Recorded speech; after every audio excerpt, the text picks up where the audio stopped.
Well, hello everybody, and welcome to another installment of 3-Minute Tasting, where we explore and review a single bottle in the vast world of spirit. Some things that remind us of wax, some things that remind us of elementary school, but they're almost always delicious, and we aspire to, in 3 minutes, to give you one main takeaway, and that is: should you buy the bottle now, should you buy the bottle later, or should you simply buy the bottle never? I'm your host, Mike G. We're in quarantine again. Yay! Close proximity.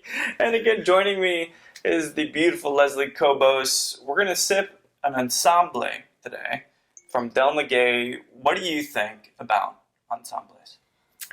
I love ensembles. I think as a beginner, it's good to start with single varietals and kind of get to know what, let's say, Espadin tastes in different towns. But once you start getting into ensembles, there's a endless amount of possibilities when it comes to flavors, just because different combinations of agave with from different towns, from different mezcaleros can produce amazing, incredible results that you wouldn't think you'd be able to taste otherwise. Absolutely agreed. So let's dive into today's bottle, the recent release from Del Maguey, a blend of Tepextate and Espadin from San Dionisio Ocotopec.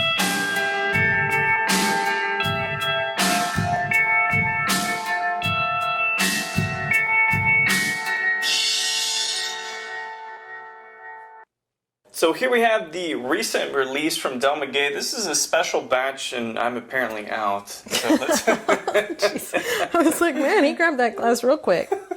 My hands are sweaty. I'm used to 3 minutes, and then we stretch these out to 11 minutes or so. Number 100, thanks so much for joining us. I know that you're a whiskey guy, but we're going to dive into some mezcal today. This is an interesting ensemble from Del Maguey, from the Palenque, or the village of San Dionisio Ocotopec. This is a special batch. So in LA, you've got 7 Grand, Las Perlas in Denver also, and then in Austin, Texas, you have Las Perlas and 7 Grand. Great bars dedicated to agave, one and the other whiskey. And this is a special blend of Espadin and Tepextate, which is a very, very old agave.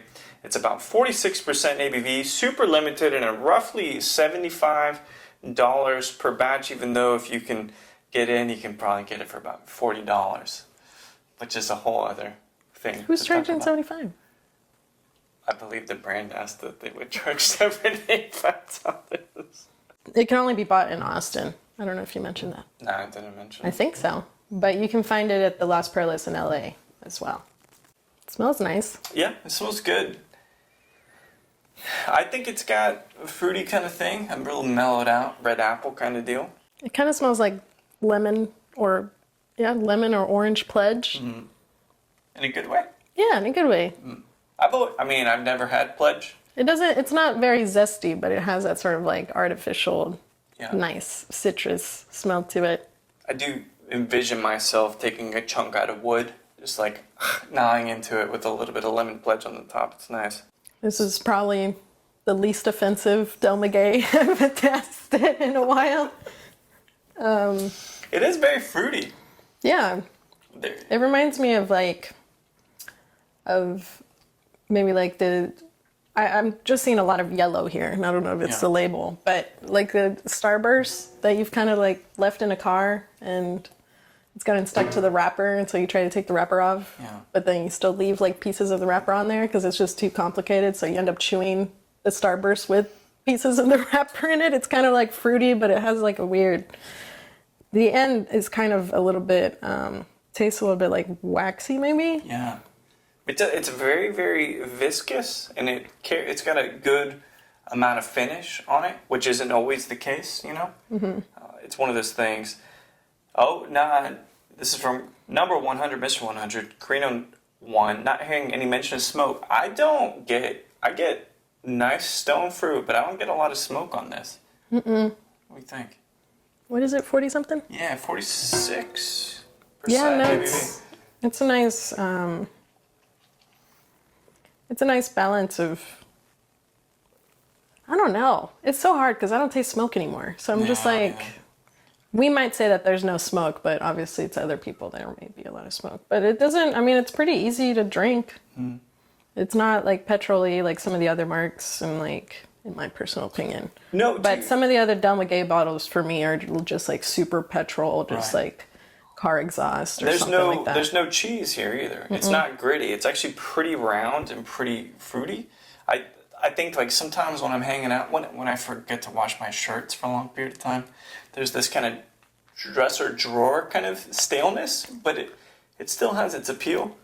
I'm getting a little bit of that in the mezcal as well. It's not super balanced in my opinion. I think there's like it's more like back of palate to me, even though it tastes kind of fruity. It just the way that it finishes, it just kind of to me leaves it like a weird. Maybe my brain is biased towards this brand in a certain way that I can't get rid of. And for those of you out there, if you've had Del Maguey, what do you think about the brand and the mezcals that you've tried? This is, I think, a great offering from them, but still, it ends up being a little bitter at the end. And for the price, I think it's a pretty good value, and it's relatively balanced.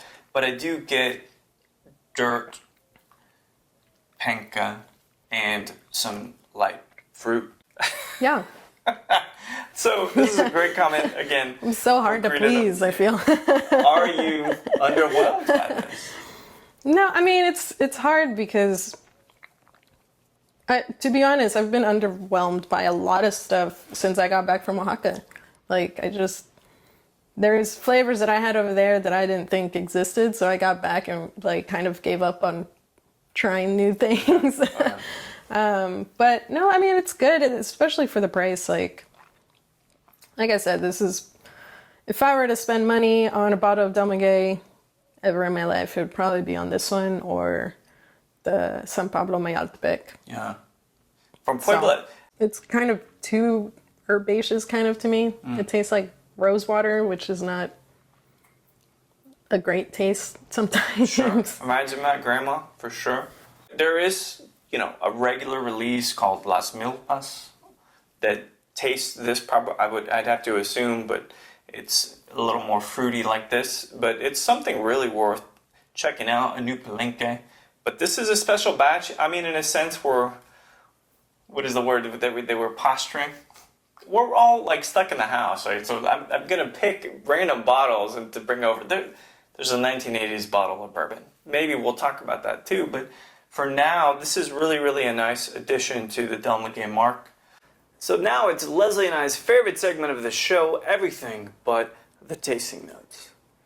This mezcal is perfect for those kids in elementary school who ate glue and ate Elmer's paste. But also, this mezcal is like Ryu from Street Fighter's wet jacket as an ex-soldier that sat in the corner of the laundry room for just a few weeks. But really, this mezcal is like Cece's Alfredo pizza. You eat it, it's delicious, and it sticks to the roof of your mouth and there for minutes. And you still remember how delicious it was, even though you can't get it out of your mouth. So it begs the question, Ms. Cobos, buy the bottle now, buy it later, or buy it never. What do you think? I mean, I would buy it now if you're a fan of Del Maguey. That's it. Yeah. I completely agree. This is probably one of the better marks on their whole line. And it's not expensive or overly expensive. Yeah, and Mr. 100, if you can find anything from Las Milpas, this has been 3 Minute Tasting. We're going live. We're doing this thing. We'll release the episode tomorrow. Thanks, everybody, for watching. We hope to see you soon.